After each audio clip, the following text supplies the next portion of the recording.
August 2025 నెలలో సింహరాశి వారికి 9 గ్రహ స్థానాలు, వాటి ప్రభావాలు మరియు తీసుకోవాల్సిన పరిహారాలు కింద వివరంగా ఇవ్వబడ్డాయి. మా ఛానెల్ సబ్స్క్రైబ్ చేసుకోండి, మరిన్ని వీడియోలు ముందుగా మీకు వస్తాయి. సింహరాశి గ్రహ స్థానాలు మరియు వాటి ప్రభావాలు తెలుసుకుందాం. సూర్యుడు. సింహరాశికి అధిపతి అయిన సూర్యుడు ఈ నెలలో మీలో ధైర్యం మరియు ఉత్సాహం నింపుతాడు. కొన్నిసార్లు ఆవేశపూరిత నిర్ణయాలకు దారి తీయవచ్చు కాబట్టి వాటి విషయంలో జాగ్రత్తగా ఉండాలి. చంద్రుడు మీ జాతకంలో మారినప్పుడు మీ మానసిక స్థితి మరియు భావోద్వేగాలు మారతాయి. చంద్రుని స్థానాన్ని బట్టి రోజువారీ ఫలితాలు మారుతుంటాయి. కుజుడు. అంగారకుడు. మీ 4వ ఇంటికి అధిపతి అయిన కుజుడు ఈ మాసంలో అంతగా అనుకూలంగా ఉండకపోవచ్చు. దీనివల్ల కుటుంబ జీవితంలో మరియు ఆస్తి సంబంధిత విషయాల్లో కొన్ని సవాళ్లు ఎదురయ్యే అవకాశం ఉంది. బుధుడు. ఈ నెలలో మీ లాభ గృహానికి అధిపతి అయిన బుధుడు అనుకూలంగా ఉండకపోవచ్చు. ఇది ఆర్థిక లాభాలు పొందడంలో కొన్ని ఆటంకాలను సృష్టించినా మొత్తంగా లాభాలు పూర్తిగా నిలిచిపోవు.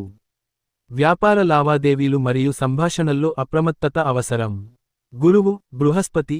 గురువు మీ లాభస్థానంలో 11వ ఇల్లు సంచరిస్తున్నాడు. ఇది ఆర్థికంగా మెరుగైన ఫలితాలను ఇస్తుంది.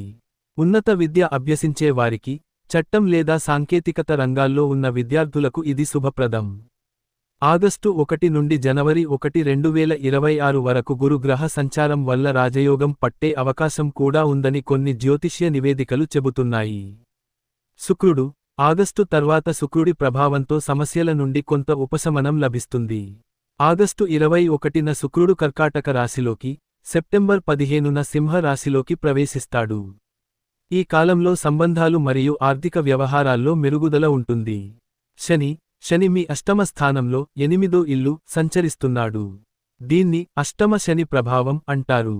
ఇది ఉద్యోగులకు కొన్ని ప్రతికూలతలు, ఆర్థికంగా వ్యతిరేక ఫలితాలు ఇవ్వగలదు.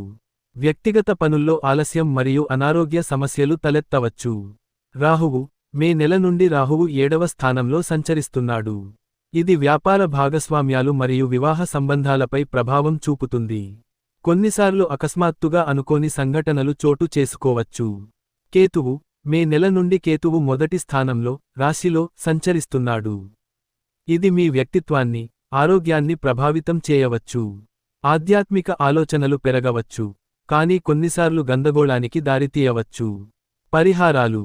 గ్రహాల ప్రతికూల ప్రభావాలను తగ్గించుకోవడానికి, సానుకూల ఫలితాలను పెంచుకోవడానికి ఈ పరిహారాలు పాటించండి. సూర్యుడు. ప్రతిరోజూ ఉదయం సూర్య భగవానుడికి అర్ఘ్యం ఇవ్వండి లేదా ఆదిత్య హృదయం పఠించండి. చంద్రుడు.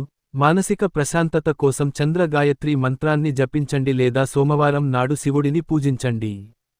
కుజుడు. కుజ గాయత్రి మంత్రాన్ని జపించండి లేదా మంగళవారం నాడు సుబ్రహ్మణ్య స్వామిని పూజించండి. క్రియాశీలకంగా ఉండండి. బుధుడు. బుధ గాయత్రి మంత్రాన్ని జపించండి లేదా బుధవారం నాడు విష్ణువును పూజించండి. తెలివిగా నిర్ణయాలు తీసుకోండి. గురువు. గురువారం నాడు దత్తాత్రేయుడిని లేదా సాయిబాబాను పూజించండి. పసుపు రంగు వస్త్రాలు ధరించండి. పెద్దల ఆశీస్సులు తీసుకోండి. శుక్రుడు. శుక్రవారం నాడు లక్ష్మీదేవిని పూజించండి. తెల్లని వస్త్రాలు ధరించండి. ఆడంబరాలకు దూరంగా ఉండండి. శనివారం నాడు శని దేవాలయాలను సందర్శించండి. నువ్వుల నూనెతో దీపాలు వెలిగించండి. పేదలకు లేదా వృద్ధులకు సహాయం చేయండి. హనుమాన్ చాలీసా పఠించండి. రాహువు. దుర్గాదేవిని పూజించండి. మంగళవారం నాడు రాహుకాలాన్ని నివారించండి. అనుమానాలకు దూరంగా ఉండండి. కేతువు. వినాయకుడిని పూజించండి. ఆధ్యాత్మిక చింతన పెంచుకోండి. అనవసరమైన భయాలను వదిలివేయండి. మరిన్ని వీడియోల కోసం మా ఛానెల్ సబ్స్క్రైబ్ చేసుకోండి.